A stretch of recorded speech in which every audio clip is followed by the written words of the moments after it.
দল দলের মতন করে তাদের সিদ্ধান্ত নেবে, আমি আমার সিদ্ধান্ত আমার মতো করে নেব, তবে নির্বাচন আমি করব। একজন নারী নেত্রী, দশকের পর দশক যিনি দলকে দিয়েছেন সময়, শ্রম, ত্যাগ আর নিষ্ঠা। আজ তিনি দাঁড়িয়ে আছেন একা। দল বলছে সরে দাঁড়াও, আর তিনি বলছেন না, আমি লড়ব। এটি শুধু একটি নির্বাচনের গল্প নয়, এটি সংকল্পের, বিশ্বাসের আর রাজনীতির অদৃশ্য ষড়যন্ত্রের এক মহাকাব্য। আজ আমরা কথা বলল রুমিন ফারনাকে নিয়ে, যিনি বিএনপির সিদ্ধান্তের বিরুদ্ধে দাঁড়িয়ে নির্বাচনের ময়দানে থাকার ঘোষণা দিয়েছেন। কি হবে এর পরিণতি? বহিষ্কার নাকি এক নতুন রাজনৈতিক অধ্যায়? চলুন শুরু থেকে দেখি এই রোমাঞ্চকর যাত্রা।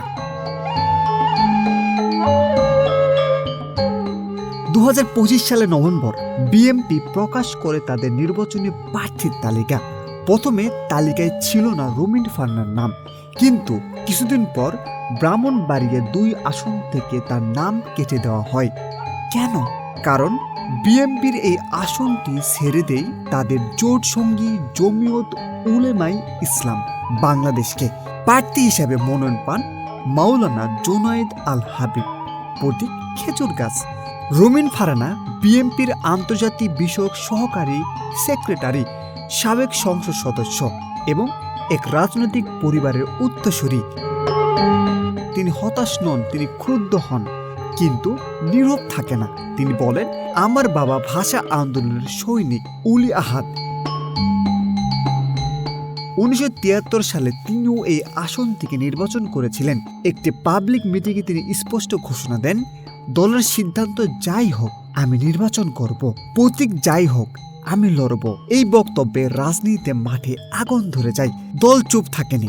বিএনপির সেক্রেটারি জেনারেল মির্জা ফখরুল ইসলাম আলমগীর এক প্রেস কনফারেন্সে স্পষ্ট হুঁশিয়ার দেন, দলের সিদ্ধান্ত অমান্য করে কেউ স্বতন্ত্র প্রার্থী হলে তার বিরুদ্ধে সাংগঠনিক ব্যবস্থা নেওয়া হবে। প্রাইমারি মেম্বারশিপ বাতিল, সরাসরি বহিষ্কার। বিএনপির ইতিহাসে এমন ঘটনা আগেও ঘটেছে। কখনো আপিলে রেহাই মিলেছে, কখনো মিলেনি। এবার কি হবে? এখনো কোনো অফিসিয়াল বহিষ্কার হয়নি। এই আসনে বিএনপি 6 বার জয়ী হয়েছেন। এবার জমিয়তের প্রার্থী খেজুর গাছ প্রতীক নিয়ে লড়েছেন। কিন্তু রুমিন ফারনার উপস্থিতি এই সমীকরণ ভেঙে দেবে? দলীয় বিভেদ কি বড় রাজনৈতিক সংকট তৈরি করবে? দলের সিদ্ধান্ত দল নেবে, এটাই বাস্তবতা। কিন্তু রুমিন ফারনা সরছেন না, এটাই নতুন গল্প। আরও এমন গুরুত্বপূর্ণ আপডেট, দেশ বিদেশের খবর এবং প্রতিদিনের নির্ভরযোগ্য সংবাদ পেতে বিডিসি নিউজ এইচডির সাথেই থাকুন। ভিডিওটি ভালো লাগলে লাইক দিন, মতামত জানাতে কমেন্ট করুন, আর নতুন খবর সবার আগে পেতে চ্যানেলটি সাবস্ক্রাইব করতে ভুলবেন না। ধন্যবাদ।